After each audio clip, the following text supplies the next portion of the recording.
मागील काही महिन्यांपासून नाशिक शहरात एमडी ड्रग्ज तसेच अंमली पदार्थ विक्री करणाऱ्यांवर कारवाईचा धडाका सुरू आहे। नाशिक एमडी ड्रग्जचे धागे कोल्हापुरातही आढळून आले। अंमली पदार्थ विक्री करणाऱ्यांची माहिती काढत असताना गुन्हा शाखा पोलीस शाखेचे अंमलदार विलास चारोस्कर यांना आडगाव शिवारातील हॉटेल पेशवाच्या मागे एमडी अंमली पदार्थ विक्रीस येणार असल्याची गुप्त माहिती मिळाली। मिळालेल्या माहितीनुसार वरिष्ठ पोलीस निरीक्षक अनिल शिंदे यांनी सापळा रचून एमडी विक्री करताना एकाच ताब्यात घेतलंय। धर्मराज शार्दूल असं त्याचं नाव आहे।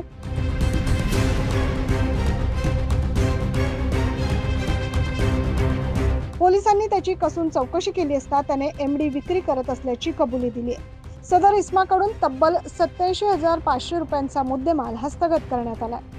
त्याच्यावर आडगाव पोलीस ठाण्यात गुन्हा दाखल केलाय। सदरची कारवाई पोलीस आयुक्त संदीप कर्णिक, पोलीस उपायुक्त गुन्हे शाखा प्रशांत बच्चाव, सहाय्यक पोलीस आयुक्त डॉक्टर सीताराम कोल्हे यांच्या मार्गदर्शनाखाली गुन्हे शाखा युनिट 1 चे वरिष्ठ पोलीस निरीक्षक अनिल शिंदे तसेच आडगाव पोलीस ठाण्याचे सहाय्यक पोलीस निरीक्षक यांच्या पथकाने केली आहे। 9 न्यूज महाराष्ट्रासाठी प्रतिनिधी अजीज सय्यद।